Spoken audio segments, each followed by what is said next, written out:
Welcome back to my cave. Once again, humans, I wanted to review a few furry beat-em-ups, including one that I think deserves way more attention than it got. And I also wanted to review a few of these just to show that I'm not totally biased. Let me put it this way.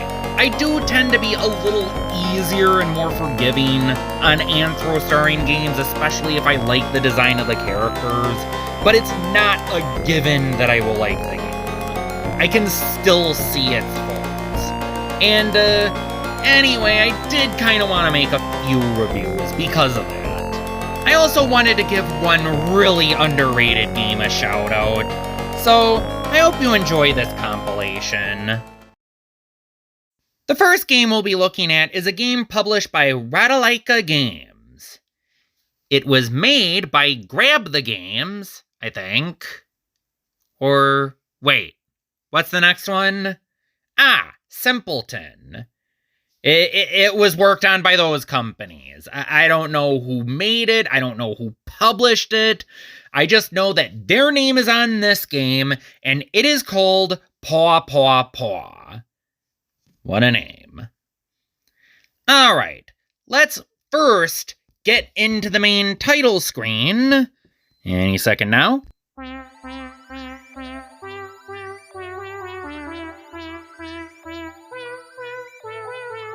What on earth is that music?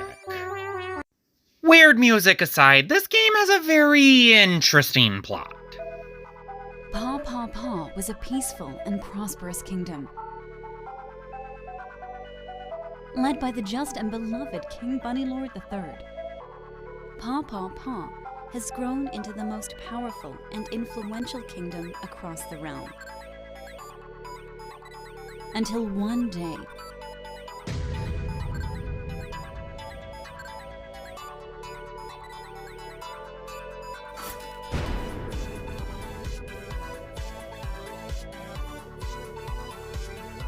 a rock fell from the sky and struck right into the heart of our kingdom. What followed after was a sign of madness. The king had decided to enforce everyone to wear pants. It's wrong. It's unnatural. Those of us who refuse the pants banded together under one banner. We are the resistance. We are the anti-pants.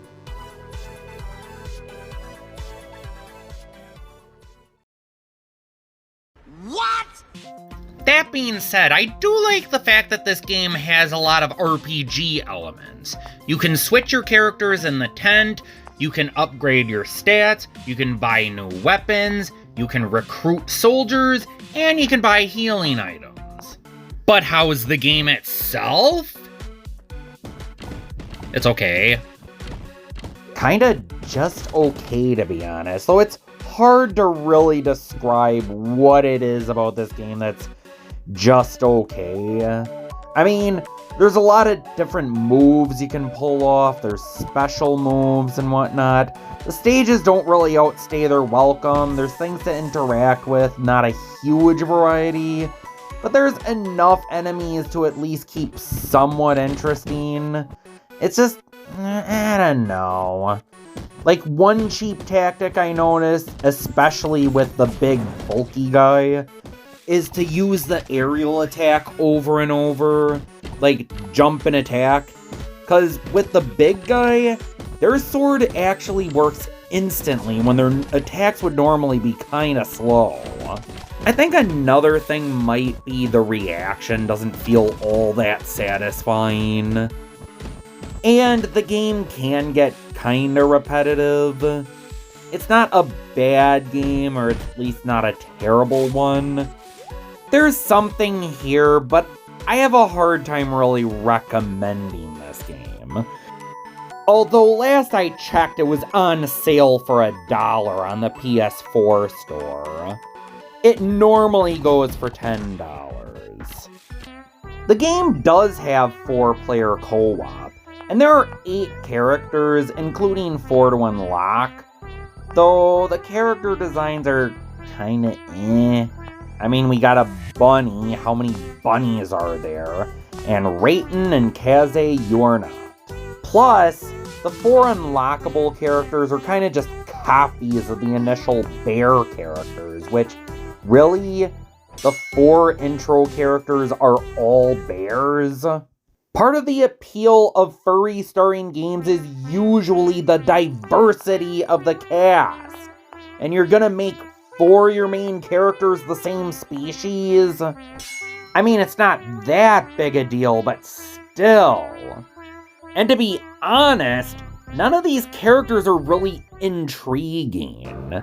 None of them really have any backstories, and their interactions with the enemies are all the same, which is kinda sad.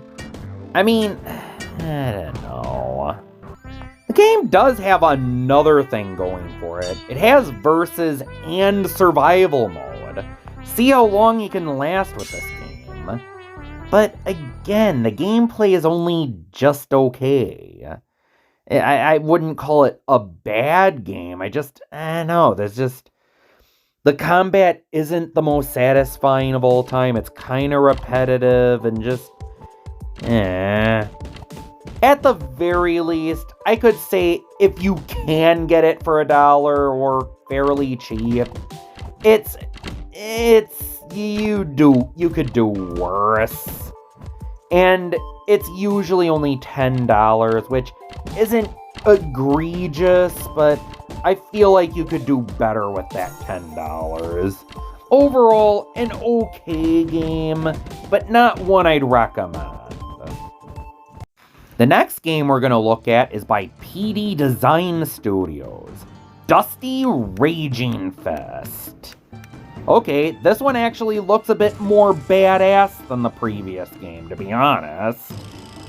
You get 3 different characters to choose from, and it's pretty logical. You get a big guy, a fast character, and the middle ground. Fair enough. I will say I'm not a huge fan of their designs, though. Once again, we got a bunny as one of the main characters. Why are there so many bunnies?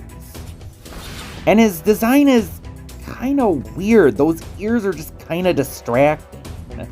And the bad guys range from actually way better designed than the main characters to, what is this, Final Fantasy VII? At least the characters get their own lines. That's kinda cool. Damn, looks like the path ahead is blocked. We'll have to find another way around. Guess again, long ears. Leo! Leo! Who? Leo? Duh? Lol, he's stupid. Now about the game. Aside from your usual punch and kick moves and whatnot, you also get a projectile option. Dusty's is a gun, Kitsune's are a bunch of knives, and you also have the boomerang from the big Darg guy. You can also summon guns and mortar. In addition, what is this? Final Fantasy VII? There's some variety in the platforming and the level design, and it's kinda nice. There's also a bit of puzzle solving where you have to alternate your elemental attacks using the D-pad. You can alternate between different elements like ice, electricity, fire, and then some. But ultimately, how is the gameplay? Well, I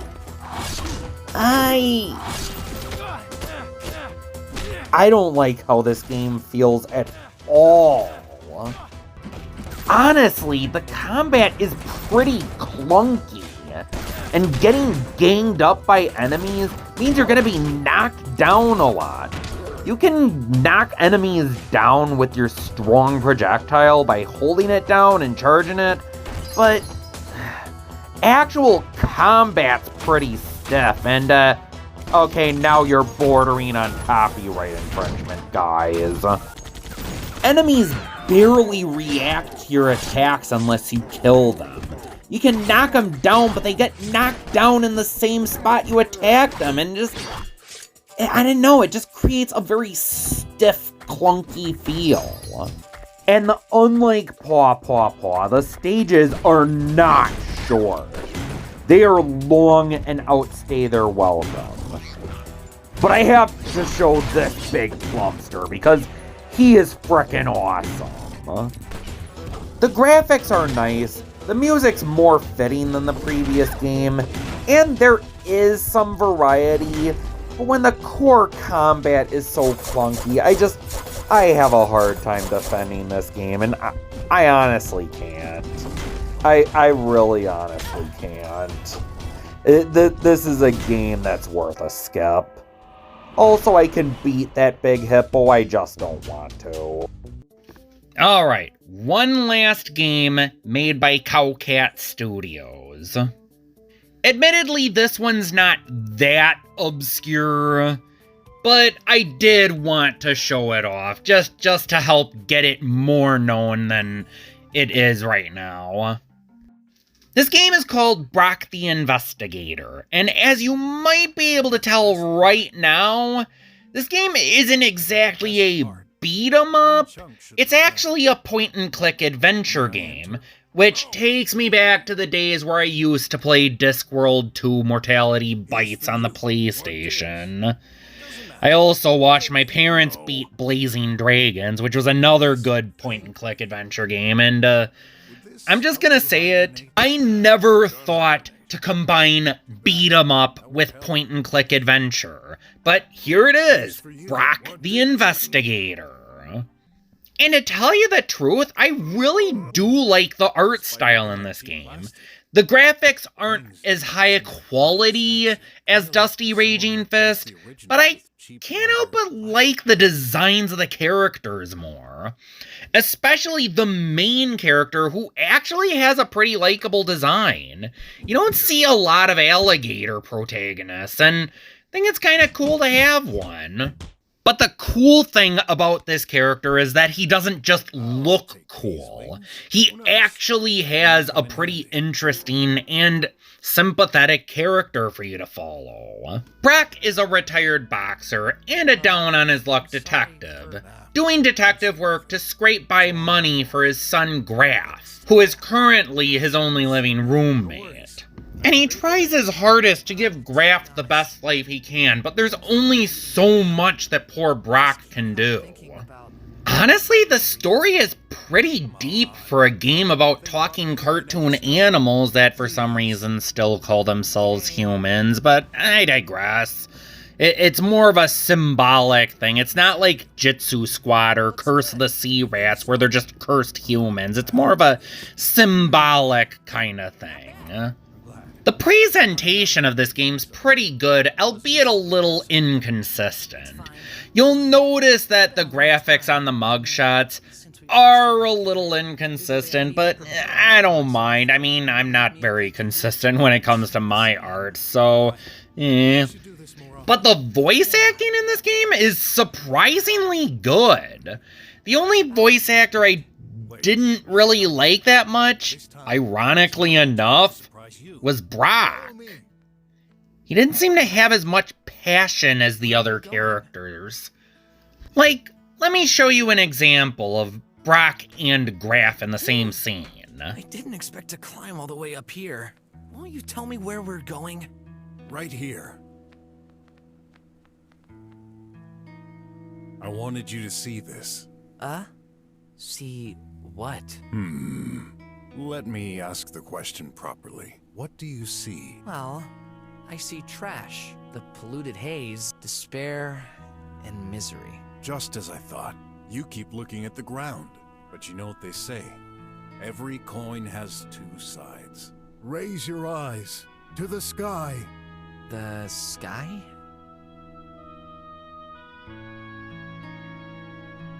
Whoa!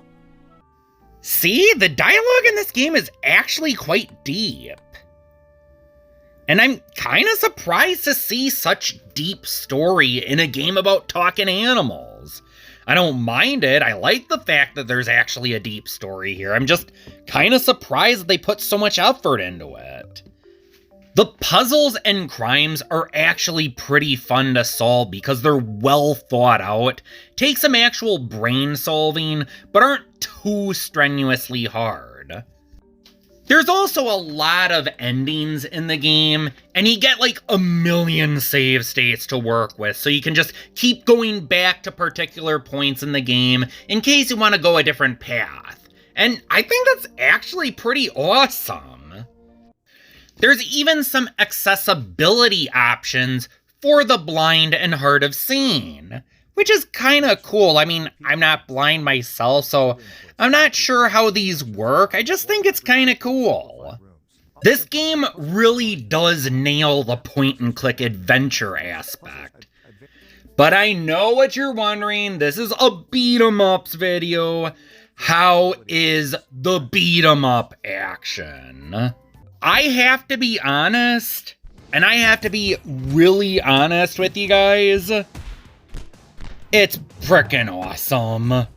The game is a little more simple than the two games I talked about, but it nails it.